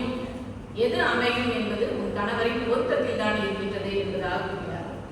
எனவே இணையதள பயன்பாடு என்பது இன்றைய சூழலில் நன்மைக்காக அங்கும் இங்கும் ஒன்றுமாக சில விஷயங்கள் இருந்தாலும் கூட நாம் நம்முடைய கற்பொழுக்க விஷயங்களில் நம்முடைய ஆடை அலங்காரங்களையும் நம்முடைய ரகசியங்களையும் அனைத்தையுமே நாம் சஹாபா பெண்மணிகளைப் போல பாதுகாக்க வேண்டும்.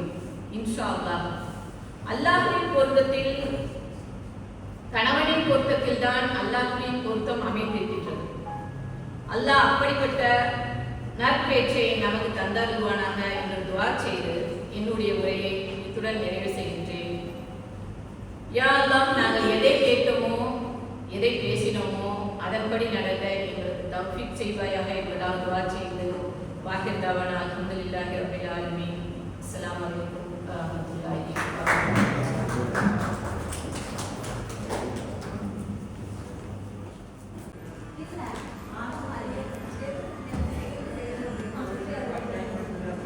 Halo, assalamualaikum.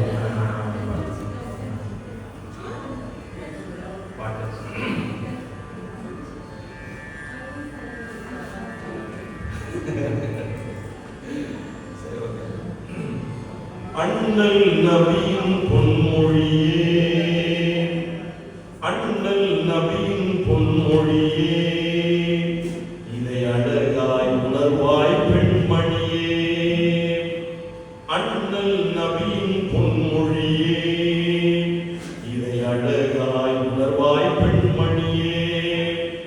வண்ணமிகும் தீன் குலத்தின் கண்மணியே, வண்ணமிகும் தீன் குலத்தின் கண்மணியே, கண்மணியே பெண்மணியே. அன்னை பாத்திமாவின் பாதை செல்வாயே, அன்னை பாத்திமாவின் பாதை செல்வாயே, அண்ணல் நபியின் பொன்மொழியே, இதை அழகாய் உணர்வாய் பெண்மணியே.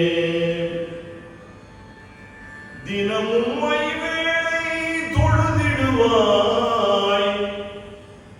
திருமறை குர்ஆனை ஓதிடுவாய், கனிவுடன் எப்போதும் இருந்திடுவாய், கணவன் சொல் கேட்டு நடந்திடுவாய், இனிதாய் பெற்றோரை மதித்திடுவாய், இனிதாய் பெற்றோரை மதித்திடுவாய், இதமாக நலமாக வாழ்வாய் அம்மா, இதமாக நலமாக வாழ்வாய் அம்மா.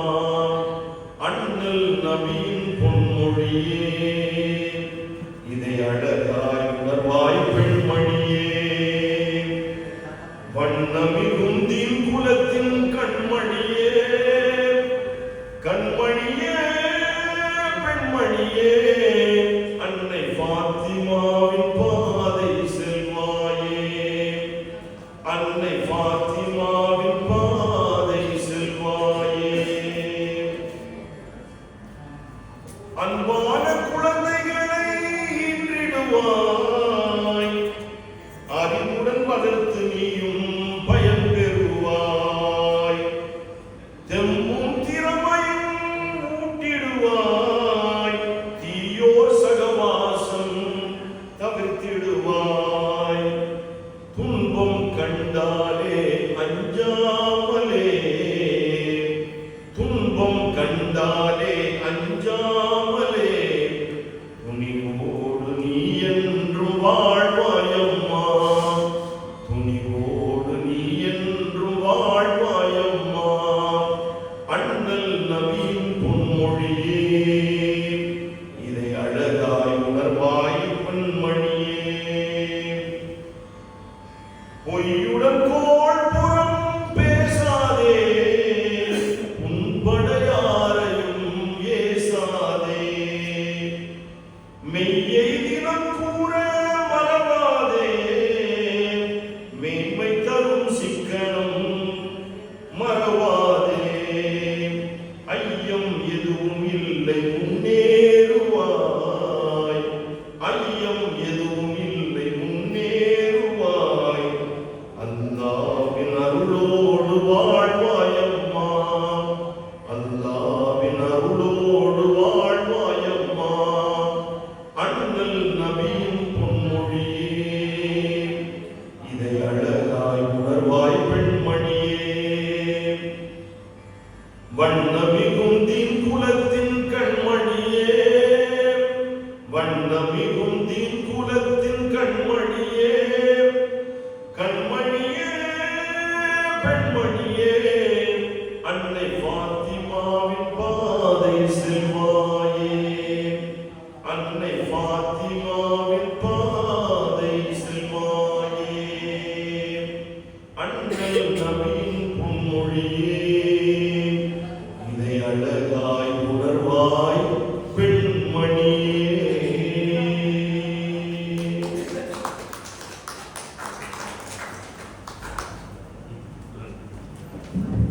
நன்றி. அடுத்து நம்ம நிகழ்ச்சி வந்து ஒரு ஃபைனல் ஸ்டேஜ்க்கு போயிட்டு இருக்கோம். இன்னும் ஒரு சில நிமிடத்தில் நம்ம நிகழ்ச்சி முடிஞ்சிடும். ஓகே, அடுத்து நான் யாரை கூப்பிட போறேன்னா, சரி இந்த நிகழ்ச்சி நடக்கிறதுக்கு இவங்க எல்லாத்தையுமே நானும் ஸ்ரீனா இந்த அளவுக்கு இந்த நிகழ்ச்சி குறைஞ்ச ஒரு மெம்பர்ஸ் வந்திருந்தாலுமே இவங்களோட உதவி இல்லாமல் இந்த அளவுக்கு நம்ம இங்கே இந்த அன்னைக்கு வந்து நம்ம மீட் பண்ணுறதுக்கு சான்ஸ் கிடையாது. ஃபர்ஸ்ட்ல இருந்து எங்க 2 பேருக்கு ஊக்கம் கொடுத்து நீங்க துணிஞ்சு செய்யுங்க, நான் இருக்கேன்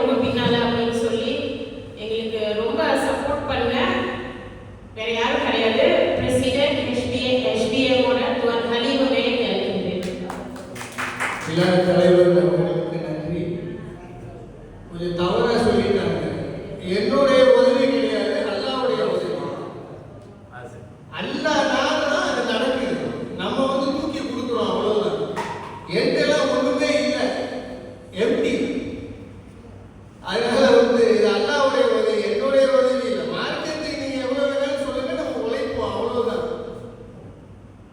மதிப்புக்குரிய தத்துவ மீரா முகமது அவர்கள் சிறப்பு வருகை வந்தார்கள். மற்றும் ஃபரிதாவுடைய அனல் பறக்கும் பேச்சு பெண்களுக்கு நான் இன்னைக்கு தான் முதல் பேச்சு கேட்டிருக்கேன். ஏன்னா நான் நிறைய மோட்டிவேஷன் கேட்கறது நல்ல சிலையிலே நம்மளுக்கு கிடைக்காதனால நல்ல சிறப்பான முறையில் உஸ்தாத் அம்சத் பர்வீனும் மார்க்கெட் விஷயம் நிறைய ரேடியோ புலங்களை பேசுறாங்க, கேளுங்க இன்ஷா அல்லாஹ். அவர் அழகா சொல்வார், அம்சத் பர்வீன் போது பேசுறாங்க அப்படின்னு ஆர்டிஎம்ல சொல்லுவாங்க. அருமையான விளக்கங்கள். அந்த விழுந்தது பற்றிலாம் ரொம்ப அழகா ரேடியோவில் பேசியிருக்காங்க.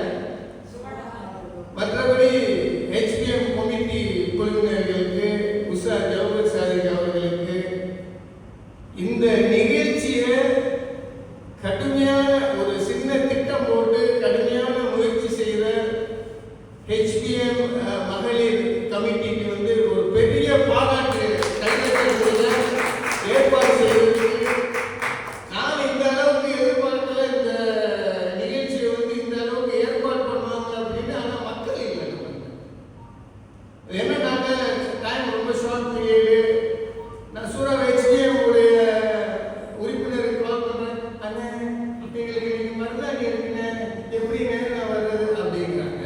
என்ன செய்யறது, ஒவ்வொரு ஆட்கள் வீட்லையும் வேலை இருக்கிறதுனால நம்ம கட்டாயப்படுத்த முடியாது. இருந்தாலும் இது ஒரு அளப்பெரிய முயற்சி. இன்ஷால்லா அடுத்து நீங்க இதை தொடர்ந்து கொண்டுட்டு வாங்க. என்னுடைய வாழ்த்துக்கள். இந்த நிகழ்ச்சியில யார் யார் பங்கெடுத்தாங்களோ, நியாஸ் மற்றும் நம்ம சைதல் எல்லாருக்கும் என்னுடைய வாழ்த்துக்கள். ஒரு 2-3 நிமிஷம் கொஞ்சம் மோட்டிவேஷன் பேசிக்கிறேன். என்னுடைய பழக்கம். அதனால என்னன்னு சொன்னாங்க, ரொம்ப அழகா சொன்னாங்க. இந்த ஒரு கேள்விக்கு வந்து நான் அழகான ஒரு பதில் சொல்றேன். சொன்னாங்க, ஆண்கள் பெண் நம் கணவனாகிய ஆண்கள் பெண்கள் நம்மளுக்கு சொந்த குரான்லே வருது. அல்லாஹ் என்ன சொல்றான், நம்மளுடைய சொந்த கையை எடுத்து நீங்க கத்தி எடுத்து வெட்டிக்கிற முடியாது. நீங்க புஸ்தகத்தை கேளுங்க, உங்களுடைய கத்தி எடுத்து நம்ம விரலையோ கையோ நம்ம வெட்டிக்கிறேன் நம்மளுக்கே உரிமை இல்லை. அப்படி அடுத்தவங்களுக்கு நம்மளுக்கு எப்படி உரிமை இருக்கு? சொந்தம் பந்தம் தனியா பிரிச்சிருக்காங்கல்ல. சொந்தம் கை விலங்கு போட்டது, பந்தம் கால் விலங்கு போட்டது. நம்ம மனைவி நம்மளோட நம்மளுக்கு சொந்தமானது நம்ம பிள்ளைங்க தான். நம்ம பிள்ளைங்களே இன்னைக்கு நம்மளுக்கு சொந்தம் இல்லாம இருக்காங்கல்ல. நூஹ் நபியோட இதை கதையை எடுத்து பாருங்க. கேட்கிறாங்களா நம்ம பேச்சு? கேட்கல. அதான் சொன்னாங்க உஸ்தாத் அம்சத், ஃபேஸ்புக்ல கணவன் வாழ்த்து சொல்றதை கூட கேட்காம தேவையில்லாத கதையில வந்து நம்ம வந்து ஃபேஸ்புக்கு 10 பேர் நம்மளுக்கு வந்து பதில் கொடுக்கணும், 10 பேர் நம்மளை மதிக்கணுங்கிறது எதுக்கு? தேவையே இல்லை. பாத்திமா ரலியல்லாஹு தஆலா அன்ஹு வந்து ரசூலுல்லாஹ்ட்ட கேட்டாங்க, அதான் இந்த மாதிரி வந்து யார் முதல்ல சொர்க்கத்துக்கு போகணும் அப்படின்னு சொல்லிட்டு.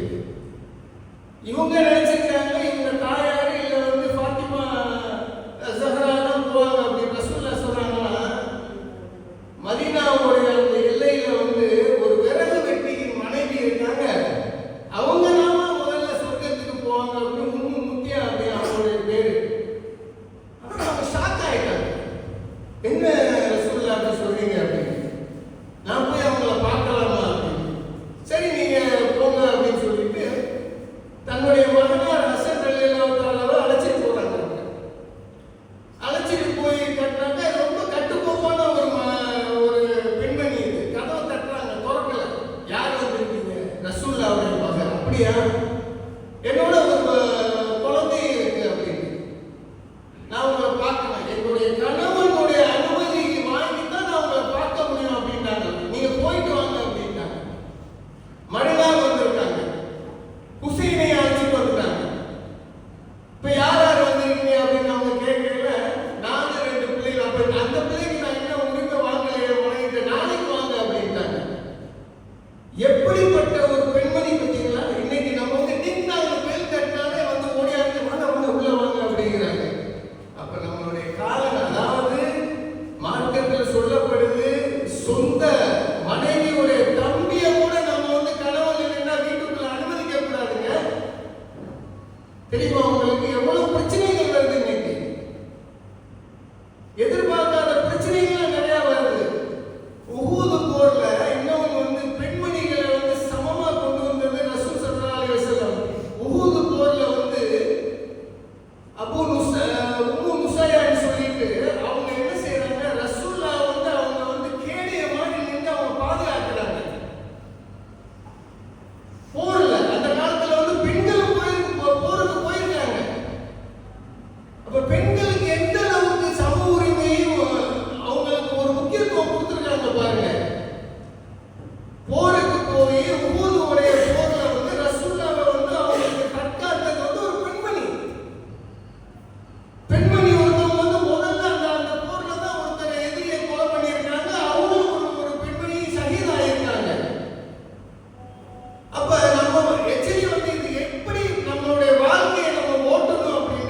ஒரு பெட்டியில் வச்சு அனுப்பிட்டாங்க. பார்த்துருப்பீங்க, நிறைய பேர் இந்த கதை கேட்டிருப்பீங்க, பார்த்துருப்பீங்க.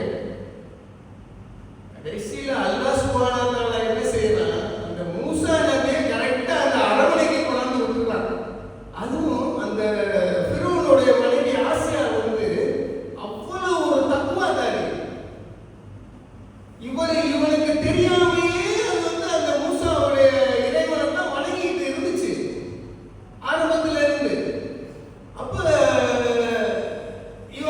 அவங்க தத்தெடுத்த தாயாரும் கூட ஃபிரௌனுக்கு வந்து ஒரு காலகட்டத்தில் வந்து ஃபிரௌனுக்கு தெரிஞ்சு போச்சு தன்னுடைய மனைவி வந்து இஸ்லாத்துக்கு வந்து வழிபடுறாங்கன்னு சொல்லிட்டு கடுமையான தண்டனை கொடுத்தான் அந்த மனுஷிக்கு. உடலை இருந்தா பிறந்துட்டான். கடைசி வரை அவங்க சொல்லிட்டாங்க, எனக்கு வந்து சொர்க்கம் தான் எனக்கு முக்கியம், எனக்கு இந்த துனியா தேவையில்லை அப்படின்ட்டாங்க. ஒரு பேரரசி பாருங்க, நாட்டினுடைய பேரரசி எப்படி ஒரு இஸ்லாத்துக்கு பாருங்க. கடைசியில் அவன் என்ன நினைச்சான், அவன் எல்லாத்தையும் அழிச்சுட்டாக்கா, இந்த உலகமே பிள்ளைகள் எல்லாம் அழிச்சுட்டா நம்ம அழிக்க முடியாதுன்னு சொல்லிட்டு கடைசியில் மூசாவே வந்து அந்த அரண்மனைக்கு வந்துட்டாரு. மூசா இந்த மாதிரி நம்மளுடைய எந்த திட்டங்களும் எந்த கையும் நம்மள்கிட்ட கிடையாது. நம்ம வந்து துவா செய்யத்தான் முடியுமே தவிர அதை நிறைவேற்றி வைக்கக்கூடிய வந்து இறைவன் தான். அவதான் சொல்றாங்க, சதிகாரமே நான் தான் பெரிய சதிகாரன் அப்படின்னு அல்லாஹ் சுப்ஹானஹு வ தஆலா. என்ன செய்ய முடியும்? இதெல்லாம் பார்த்து இன்ஷா அல்லாஹ் இந்த பேச்சுக்கள் எல்லாம் பதிவு பண்ணிட்டு இருக்காங்க. இன்ஷா அல்லாஹ் எல்லோரும் இந்த வீடியோவை இன்ஷா அல்லாஹ் அண்ணன் அனுப்பி வச்சு பாருங்க. அருமையான பேச்சு. ஃப்ரைடாவுக்கும் உஸ்தாதாவுக்கும் நன்றி சொல்றேன். நம்ம அனீஸ் ஃபாத்திமாவுக்கும் சஸ்ரீனுக்கும் மிகப்பெரிய ஒரு பாராட்டு. ஒரு 20 பேர் இருந்தாலும் ஒரு நிகழ்ச்சியை சிறப்பான முறையில் முடிச்சிங்க. எல்லோரும் வந்து இன்ஷா அல்லாஹ் என்னன்னு சொன்னாங்கன்னா, நம்ம ஒருத்தருக்கு ஒருத்தர் விட்டு கொடுத்து வாழ்க்கையை பொருத்திக்கிறீங்க, அவ்வளவுதான். பொருத்திக்கிட்டோம்னா நம்மளுடைய வாழ்க்கை வந்து 25-26 வருஷம் நானும் படகு ஓட்டிட்டு தான் இருக்கேன். ஏன்னா கடை போய் சேரல, ஏன்னா எப்போ போய் சேர்ந்து தெரியாது. இன்ஷா அல்லாஹ் ஒரு நாளைக்கு நிறைய ஓரம் ஒதுக்கிறேன் இன்ஷா அல்லாஹ்.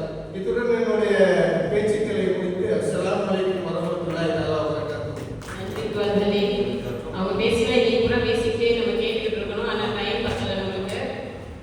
அடுத்ததாக நம்ம நிகழ்ச்சியின் இறுதி கட்டத்துக்கு போயிட்டோம். இப்போ வந்து மரியாதை செலுத்துறதுக்கு லோயர் ஃபரிடா மேடைக்கு அழைக்கிறோம்.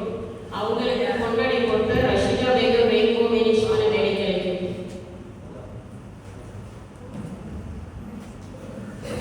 இலவச மார்க்க விஷயங்கள் யார் வேணாலும் எடுத்துக்கலாம்.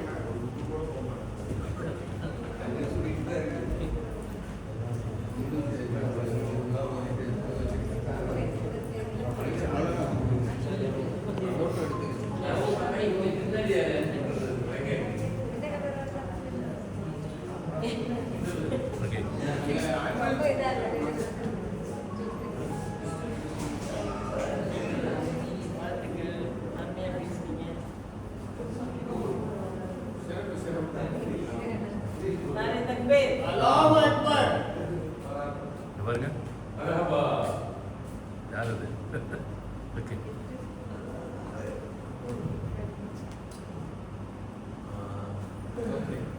Thank you so much for Farida. For Rashida, you made it. அடுத்ததாக உஸ்தாதா அம்சத் பர்வத்.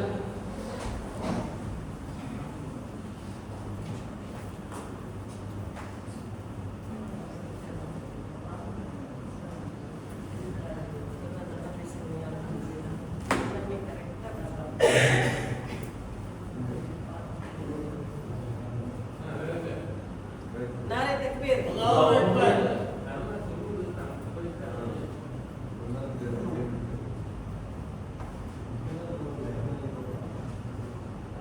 இப்படி பிடிக்கல.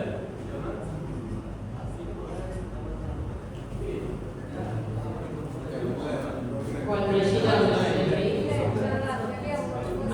one Halim மேடைக்கு அழைக்கிறோம். one Halim மேடைக்கு. அடுத்ததாக இந்த நிகழ்ச்சிக்கு